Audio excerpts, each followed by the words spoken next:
پہلی بار اڈیالہ جیل کے باہر خواتین نے احتجاج کیا۔ عمران خان صاحب کو جان سے مارنے کی دھمکی کی حیثیت کیا ہے؟ امریکہ میں نواز شریف صاحب کے ساتھ کیا کچھ ہوا؟ جبکہ کچے کے ڈاکو جو ہیں وہ اسلام آباد پہنچ گئے۔ ان خبروں سمیت آج کی دیگر اہم خبروں کے اوپر آپ سے بات کریں گے۔ السلام علیکم، آپ دیکھ رہے ہیں گورکھدھندا براڈ قریشی۔ آپ سے مہاتما گزارش ہے، فیس بک کو فالو کیجیے اور یوٹیوب چینل کو بالخصوص سبسکرائب کیجیے گا۔ اور آج کی سب سے پہلی خبر کے اوپر ہم بات کریں گے۔ آپ نے دیکھا ہوگا کہ اس سے پہلے 2 مرتبہ کوششیں کی گئیں مختلف ادوار میں کہ اڈیالہ جیل کے باہر جو ہے وہ احتجاج کیا جائے۔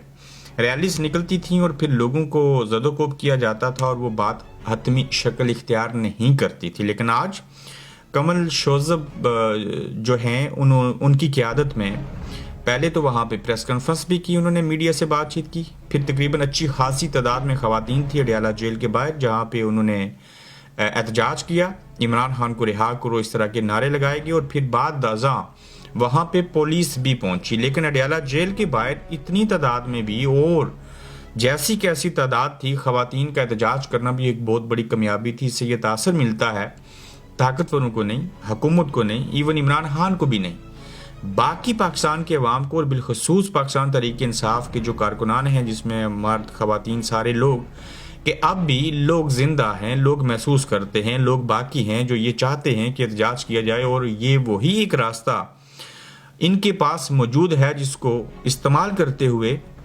عمران خان صاحب کی رہائی جو ہے اس کے اسباب پیدا کیے جا سکتے ہیں۔ تو آج کا جو خواتین کا احتجاج تھا اور اس احتجاج کی جو اثرات ہیں یہ یقیناً کافی مثبت ہوں گے، اور یہ بڑی اچھی چیز ہوئی جو انہوں نے احتجاج کیا، چونکہ جب تک آپ باہر نہیں نکلیں گے، احتجاج نہیں کریں گے، آواز نہیں اٹھائیں گے، تب تک ایسی چیز نہیں ہوگی۔ پھر آپ دیکھیے انسانی حقوق کی علمبردار شری مزاری کی بیٹی ایمان مزاری اور ان کے خامن جو کہ دونوں سوشل ایکٹیوسٹ ہیں، وکیل بھی ہیں ایمان مزاری صاحبہ، انہیں گرفتار کیا گیا، ان کا ریمانڈ دے دیا گیا، اور یہ وہ ریمانڈ ہے جس کو وجہ بنا کے یہ کوشش کی جا رہی ہے کہ حق کے لیے آواز اٹھانے والے جو ہیں انہیں قید کیا جائے، انہیں روکا جائے۔ کل بھی میں نے اس کے اوپر بات کی تھی، اور آج اس جج نے جو ہے ریمانڈ دیا ہے، اس بندے کا کام ہی یہی ہے ریمانڈ دینا۔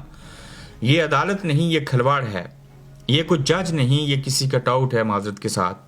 اور جج ابو الاسناد نے وکیل ایمان مزاری اور وکیل ہادی علی چٹھا، یہ دونوں وکلا ہیں، کا 3 روزہ جسمانی ریمانڈ منظور کر لیا، اور کیا ملک ہے، جھوٹا مقدمہ اور ریمانڈ بھی منظور۔ اس جج کو اتنی جرت نہیں ہوگی کہ یہ جو دونوں میاں بیوی ہیں ان کے اوپر مقدمہ کس نوعیت کا ہے، میں ریمانڈ کیوں دے رہا ہوں، یہ بس وہاں پہ ٹاؤٹ بیٹھے ہیں، ان کو اوپر سے حکم آتا ہے اور اس حکم کی جو ہے وہ تعمیل کر دیتے ہیں۔ اور جسمانی ریمانڈ تو پاکستان میں ایسے ہے کہ جیسے کوئی ریوڑیاں بانٹ رہا ہو۔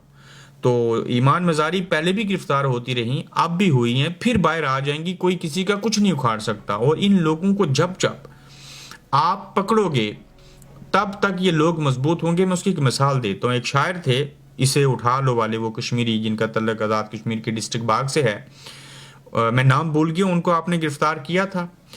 اب سوشل میڈیا کے اوپر آپ ان کی دیکھیں کہ ان کی ہیزیٹیشن ختم ہو گئی، تمام ہچکچاہٹ دور چلی گئیں، مر گئیں۔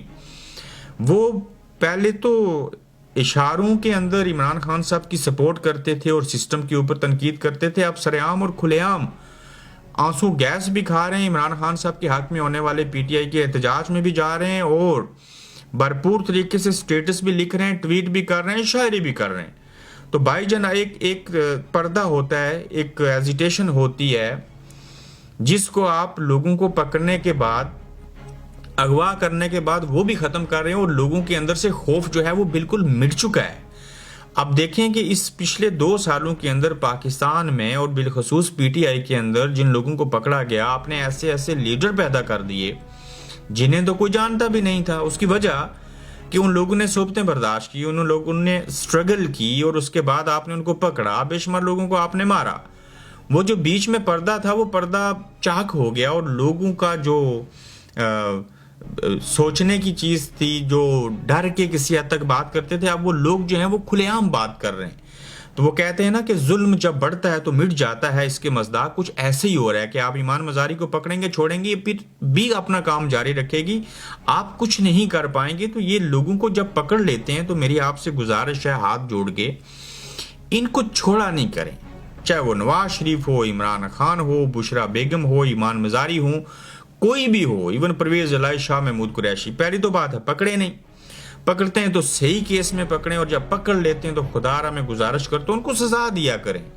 یہ آپ کی اتنی بڑی بے عزتی ہے، اور پھر لوگ آپ کو ڈفر کہتے ہیں، پھر آپ کو لوگ ڈرپوک کہتے ہیں، جاہل کہتے ہیں، بے غیرت کہتے ہیں، معذرت کے ساتھ اتنا لفظ تو میں استعمال کر سکتا ہوں۔ جب آپ کسی کو پکڑ کے 14 ماہ جیل میں رکھتے ہیں، باعزت بری کر دیتے ہیں، وہ پھر بھی گھر چلا جاتے ہیں، تو یہ بہت بڑا مذاق ہے۔ پہلا تو مذاق یہ کرتے ہیں کہ جھوٹی FIR کاٹتے ہیں، دوسرا مذاق یہ ہوتا ہے کہ ان کو عدالت ضمانت دے دے تو پھر چھوڑتے نہیں ہیں۔ یہ مذاق تو قابل برداشت ہے، لیکن اس سے بڑا مذاق یہ ہوتا ہے کہ آپ ان کو سالوں جیل میں رکھنے کے بعد باعزت بری کر دیتی ہیں عدالتیں، آپ کو چھوڑنا پڑتا ہے۔ تو بھائی جان یہ تو رئیس کسر بھی چھوڑ گئے ہیں، آپ بھلے جھوٹی FIR کر لیں، چیزیں کر لیں، لیکن ان کو جب چھوڑتے ہیں تو کوئی جواز تو دیا کریں نا، پھر مانے ہم نے غلط کیا، اپنی غلطیوں کو تسلیم کیا کریں۔ آتے ہیں اس کے اوپر کہ عمران خان صاحب جو ہیں ان کی جان کو دھمکی کیسی ہے، چھوٹا منہ بڑی بات۔ مریم نواز وزیر اعلیٰ پنجاب کہتی ہیں کہ مریم نواز کی جو مسلسل عمران خان کو ایلیمینیٹ کرنے کی دھمکیاں ہیں ناقابل برداشت ہیں، اور مریم کی جانب سے ناجائز حکومت کے زیر اثر اڈیالہ جیل میں عمران خان سے بدترین سلوک جاری ہے، اور اب ہم مریم نواز کی ان دھمکیوں نے ہر محب وطن پاکستانی اور بالخصوص تحریک انصاف کے حامیوں میں عمران خان کی صحت کے حوالے سے بے چینی اور اضطراب کو مزید بڑھا دیا ہے۔ اس وقت عمران خان بغیر کسی کیس کے ناحق ڈیتھ سیل میں ہیں۔ ہم عدلیہ سے مطالبہ کرتے ہیں کہ عمران خان کی رہائی اور ان کی مکمل حفاظت کا ذمہ لیا جائے، اور عمران خان کے حوالے سیاسی گفتگو پر مریم نواز کے خلاف کارروائی کی جائے من جانب پاکستان تحریک انصاف۔ مریم صاحبہ نے کہا کیا تھا، یہ بڑی ضروری بات ہے۔ مریم نواز صاحبہ نے کہا کہ عمران خان کو فتنہ کہہ کر فتنہ ختم کرنے کی پیشن گوئی کرنا ان کو جان سے مارنے کے مترادف ہے۔ انہوں نے کہا تھا یہ فتنہ ہے اور اب ہم اس فتنے کو ختم کریں گے۔ یہ بات مریم صاحبہ نے اس سے پہلے بھی کہی۔ وہ وزیر اعلیٰ بھی ہیں، سابق وزیر اعظم کی بیٹی بھی ہیں، خود سیاستدان بھی ہیں، تو وہ اگر عمران خان صاحب کو فتنہ سمجھ رہی ہیں کوئی بات نہیں، اس فتنے کو ختم کرنا چاہتی ہیں، ان کی خواہش ہے، کوئی بات نہیں۔ لیکن مریم تو دور کی بات، اس کو پاکستان کی ملٹری اسٹیبلشمنٹ اور انٹیلیجنس جو ہے وہ عمران خان کو ختم نہیں کر سکتے، وہ توڑ نہیں سکے۔ جان لینا تو دور کی چیز، جان صرف اللہ لے سکتا ہے، اور یہ لینے کی کوشش اس لیے نہیں کریں گے جس دن عمران خان کو، یہ کوئی ہمارا وہم نہیں ہے، یہ حقیقت ہے، جب عمران خان کی جان جیل میں اللہ کی مرضی سے بھی چلی جائے، روٹین میں بندہ چلا جائے، میں ایک مثال دے رہا ہوں، جب تک وہ وہاں پہ تو اگر یہ حادثہ ہو گیا تو اس کے بعد یہ لاڑکانہ، یہ رائے ونڈ، یہ GHQ، میں قبل از وقت آپ کو بتا رہا ہوں، یہ آپ کو کچھ بھی نظر نہیں آئے گا۔ یعنی کہ آپ کو اندازہ نہیں ہے کہ اس شخص کے لیے لوگوں کے جذبات کیا ہیں۔ میں کہتا ہوں کہ عمران خان اور پاکستان کے نظام کو اور تمام سیاستدانوں کو اور اسٹیبلشمنٹ کو اگر سمجھنا ہے تو پاکستان کو چھوڑیں، باہر آئیں، یورپ کے ممالک میں، پردیس میں آئیے، پھر آپ کو پتہ چلے گا یہ نظام کیا ہے۔ آپ کو کندہار کے پہاڑوں میں جا کے چھپنا پڑے گا، اور ادھر دہلی سے آپ پیچھے جا کے دیکھیں گے اگر یہ چیز ہوئی تو یہ فتنہ ہی صحیح، لیکن اس فتنے کو اب آپ ختم نہیں کر سکتے اور اس کی جان نہیں لی جا سکتی۔ یہ گدڑ ببکیاں ہیں، یہ بس جب کوئی بیان نہیں دے سکتے تو عمران خان کے اوپر تنقید شروع ہو جاتی ہے، بھائی اسی کے نام سے ٹاک شو شروع ہوتے ہیں، اسی کے نام سے خبریں ہوتی ہیں، اسی کا نام لینے پہ پابندی ہے، اسی سے سارے ڈرتے ہیں۔ تو بہرحال مریم صاحبہ آپ ایسا سوچ سکتی ہیں، لیکن اس کے بعد آپ کو اپنے بارے میں بھی سوچنا چاہیے کہ آپ لوگوں کا حال کیا ہوگا۔ اس فتنے کو، جسے آپ فتنہ کہہ رہی ہیں، پاکستان کے عوام اس کو اپنا لیڈر مانتے ہیں، بھلے وہ غلط ہی کیوں نہ ہوں۔ عمران خان نے اڈیالہ جیل سے کس نوعیت کا پیغام دیا ہے؟ عمران خان صاحب نے آج کہا کہ نواز شریف اپنے پیارے وطن پاکستان سے انگلستان چلے گئے ہیں کیونکہ ان کے پیسے اور جائیدادیں باہر ہیں۔ اب روزانہ آپ کو عمران خان صاحب کے بیانات ملیں گے، چونکہ ملاقاتوں کا سلسلہ شروع ہو چکا ہے۔ ان کو پاکستان کے مستقبل اور عوام کی بہتری سے کوئی سروکار نہیں ہے، یہ پاکستان میں صرف اور صرف لوٹ مار کے لیے آتے ہیں اور پھر اپنے وطن واپس چلے جاتے ہیں۔ جب یہ وزیر اعظم تھا تو 22 دفعہ برطانیہ گیا، اب تو یہ 12واں کھلاڑی ہے۔ پھر کیا ہوا؟